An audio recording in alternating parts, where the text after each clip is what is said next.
So introducing our next topic, that is panel discussion on same diagnosis, different phenotypes, a comparative approach in renal care.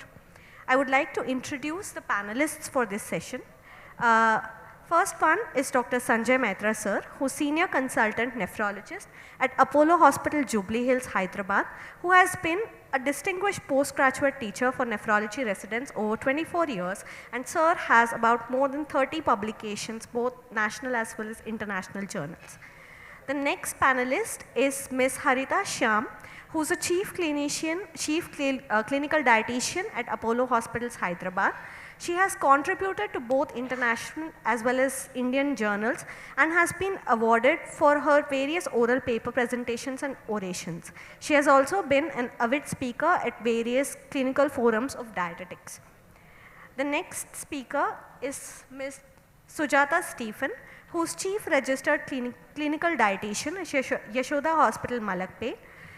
She also has been a Secretary of IPEN India, Telangana chapter.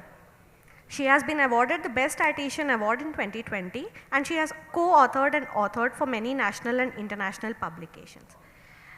The next panelist is Dr. Yagna Munesh, who is a consultant intensivist from Apollo Hospitals, Jubilee Hills.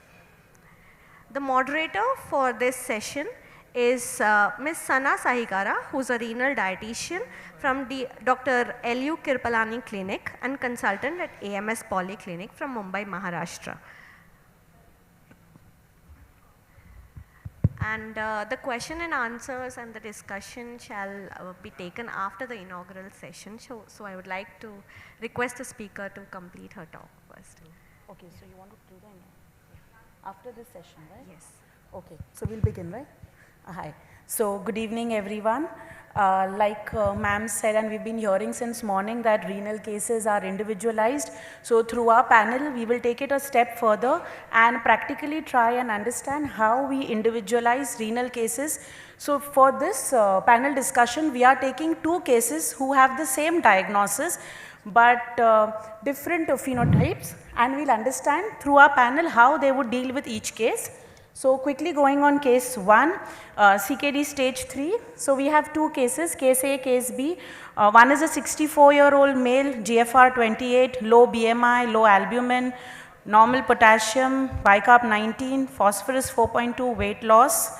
And the second case is eGFR 32, BMI 31, albumin 3.9, high potassium, phosphorus 5.5, high HbA1c, triglyceride 260. The recall says he takes a very high processed food intake. So I'll begin with Dr. Sanjay.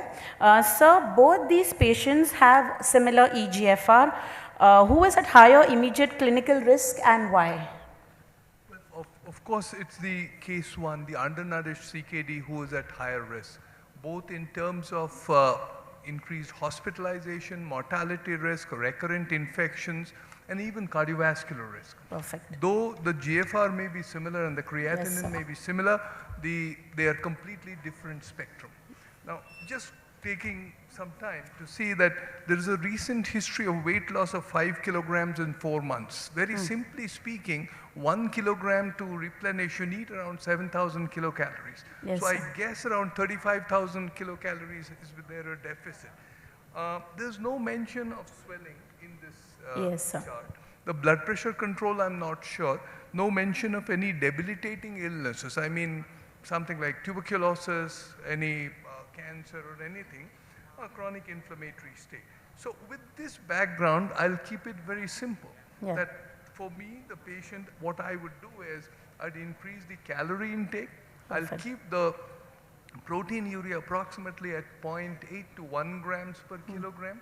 I would give enough fibers, nutritions, etc., so that the process is repaired in time. Perfect. On the other hand, the second patient has obesity and BMI of 31. The bicarb, the glycosylated hemoglobin is 7.8. What I will do is I'll give a dietary calorie restriction. Okay. Let's say around 1400 to 1500 kilocalories. Low calorie diet, low glycemic index food, we've heard that, I'm not repeating it. Yes, sir. Complex carbohydrates. Look for proper BP control and ensure that the patient is on RAS inhibitors and SGLT2 inhibitors so that everything falls in place. Okay. Exercise, of course, as I said, fat restricted and plenty of fibers, fruits and vegetables. All this would be a holistic approach. Yes, what sir. I mean is, I would first target the weight gain. That would decrease the insulin resistance, bring the sugars under control. We have heard all that. And at the same time, introduce some exercise so that things fall in place. Yes, sir. Since you've covered most of the points, I would just want Ms. Sujata's opinion on, in case A, is protein restriction appropriate according to you, or over restriction is the primary problem in case A?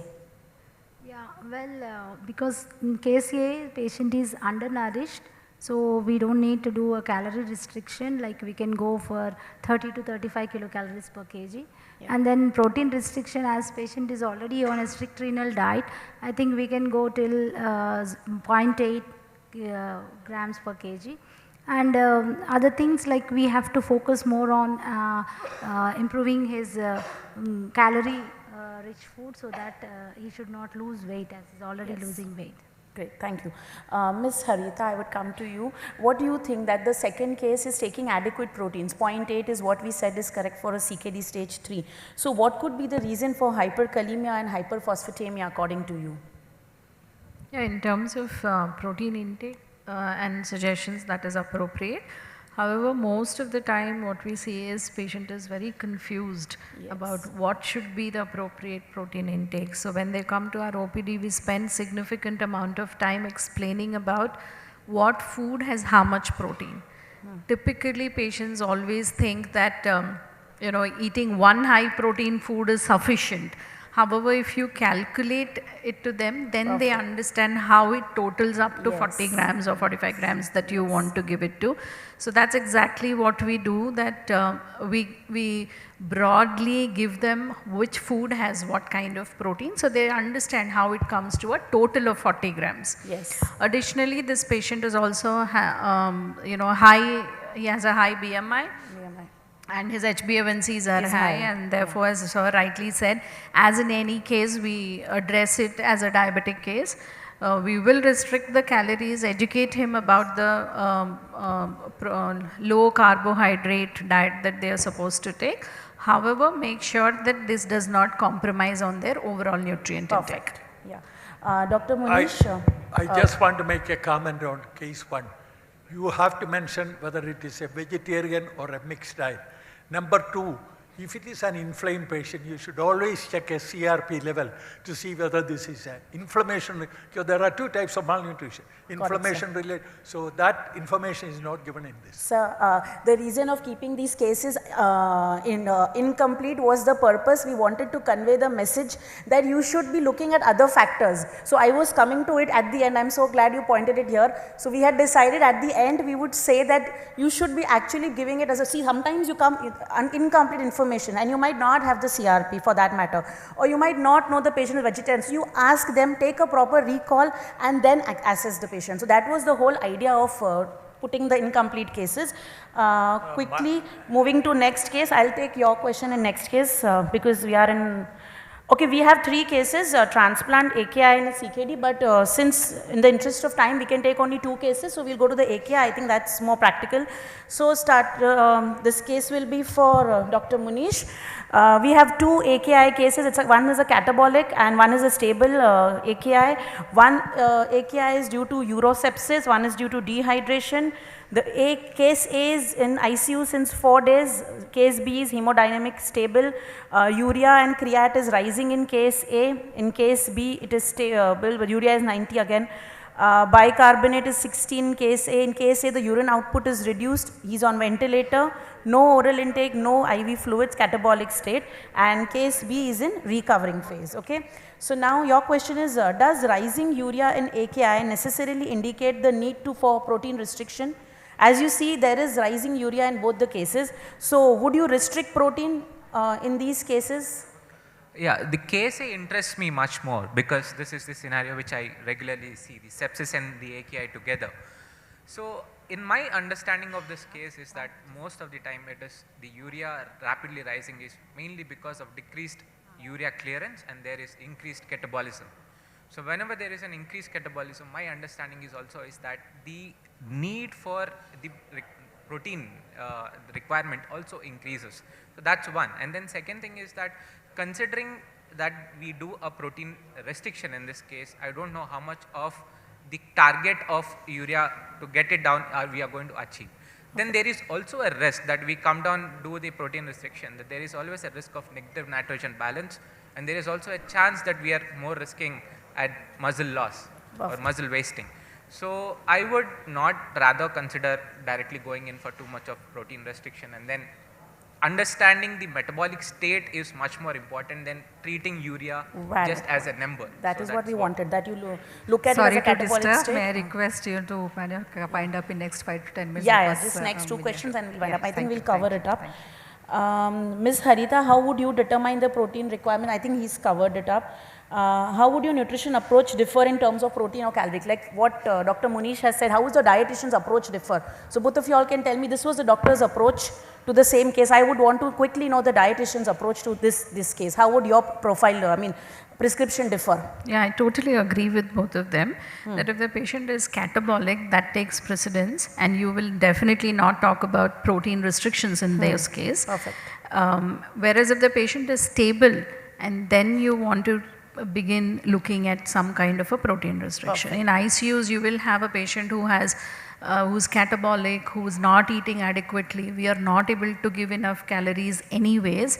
You also have low albumin values. So in such situations, you're really not talking about protein restrictions. That's what. So now one additional point in this case, I would definitely give around 2 grams of protein urea, I was wanting protein per day, along with adequate calories, and most likely this patient will need dialysis. Yes, I was just coming to that because we don't know what this case will progress into. So your prescription would depend upon after the ICU stay, what would be the next progression of this patient. Sir is perfectly right. If this patient needs dialysis, the diet prescription might change. And sir, what would be the risk of underfeeding in AKI and how would you decide? That's the last question. What happens if the patient is underfed in AKI? You would want to take it? No, basically the patient will develop sarcopenia and the outcomes will be very poor. So adequate calories, adequate proteins, adequate vitamins, minerals, etc. and whenever needed, give adequate dose of dialysis, more frequent dialysis, that would help really in the long run. Valid point. I think in the interest of time, we will have to wind up this session, but the bottom line of this panel discussion was to just explain that even if the cases appear same, they have to be individualized, and I'm thankful to the wonderful panel of both the doctors and dietitians for giving their approach to the cases. Thank you very much.